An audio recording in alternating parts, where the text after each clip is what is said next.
Basic के math की series को आगे बढ़ाते हुए आज स्टार्ट करेंगे पार्ट नंबर 71। क्योंकि पार्ट नंबर 1 से लेकर के पार्ट नंबर 70 तक पूरी तरीके से कंप्लीट कर चुके थे। जो भी स्टूडेंट इस वीडियो को देख रहे हैं पार्ट नंबर 1 से देखना स्टार्ट कीजिए, क्योंकि आपको स्टेप बाय स्टेप समझाने का कोशिश कर रहे हैं। बेसिक लेवल आपको क्लियर नहीं रहता है, आप A7 8 9 10 में पहुंच जाते हैं और बड़े बड़े क्वेश्चन से डरने लगते हैं। डरने का कारण एक ही है कि आप बेस आपका मजबूत नहीं है। चलिए स्टार्ट करते हैं पार्ट नंबर 71। दो बार रिवीजन कीजिए, फिर देखिए कि आपका कॉन्फिडेंस एकदम लो भी है ना, तो कॉन्फिडेंस आपका हाई लेवल पर पहुंच जाएगा। क्योंकि आपका यही बेसिक कॉन्फिडेंस को बढ़ाता है, और यही बेसिक नहीं रहने के कारण कॉन्फिडेंस को लो भी यही क्वेश्चन करता है। तो इस क्वेश्चन को समझिए, बनाइए, फिर देखिए कि आपसे कितना आसानी से कोई भी क्वेश्चन आसान से बनने लगेगा। लिखा हुआ है in the figure given alongside find the value of x and y. तो एक्स और वाई का जब वैल्यू फाइंड करना है तो हम इसको कंडीशन का फॉलो करेंगे सर। आप angle A C B plus angle A C D angle A C B, ये एंगल लिया है, ठीक ना। फिर लिया है angle A C D, angle C, angle D, A C D कैसे लिखेंगे 180। आपको पता होना चाहिए कि आपको जब भी ये लाइन दे दे और ऐसे कर दे तो इसका मतलब इस एंगल का सम 180 होता है। इसी को कहते हैं लीनियर पेयर।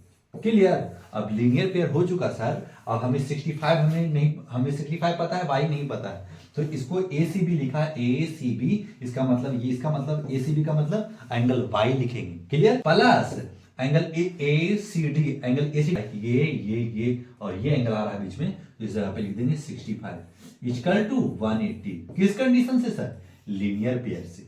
यही कंडीशन फॉलो करना है। कंडीशन नहीं लिखेगा नंबर काट सकता है एग्जामिनर। क्लियर। अब करेंगे y इक्वल टू 180 माइनस 65। जब घटाएंगे तो y इक्वल टू क्या लिखेंगे? 10 में से 5 जाएगा तो 5 लिखेगा, और 7 में से 6 जाएगा तो 1, और 1 नहीं तो y का वैल्यू 115 आ चुका। तो y का वैल्यू आया सर। x का कैसे निकालेंगे? x का समझिएगा कैसे निकालेंगे। कहा है कि हम जब y का वैल्यू आ चुका है 115, तो हमें x का वैल्यू निकालने में कोई परहेज नहीं होना चाहिए। कहा है कि ट्रायंगल का सम 180 करके निकाल लेंगे। तो लिखेंगे angle A plus angle B plus angle C equal to 180 sum property of triangle. क्या है कि ट्रायंगल के इंटरनल एंगल का सम 180 होता है। तो 180 दे दिया। एंगल A कितना है? 32 डिग्री, प्लस एक्स रख लेंगे क्योंकि एंगल B यही तो है, और इस जगह पे एक्स लिखा हुआ है, तो इस जगह पर हम एक्स लिख दिया। अब एंगल C क्या वाई लिखा हुआ है, तो एंगल C इंटरनल एंगल है ना, यानी 115 निकाल चुके हैं। यही 115 उस जगह पे पुट कर देंगे। तो लिख लेंगे angle 115 equal to 180।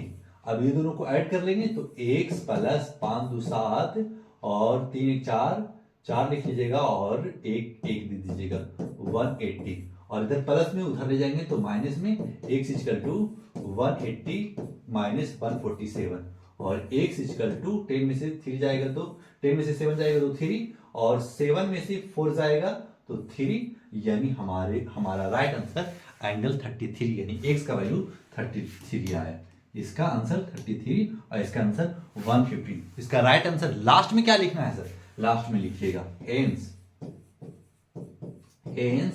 x equal to 33 और y इक्वल टू 115, और यही आपका फाइनल आंसर है।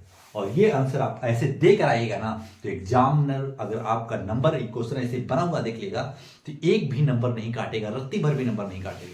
अगर ये 4 नंबर का है तो 4 नंबर देगा, 3 नंबर का है तो 3 नंबर देगा, काटेगा जरूर को भी नंबर नहीं।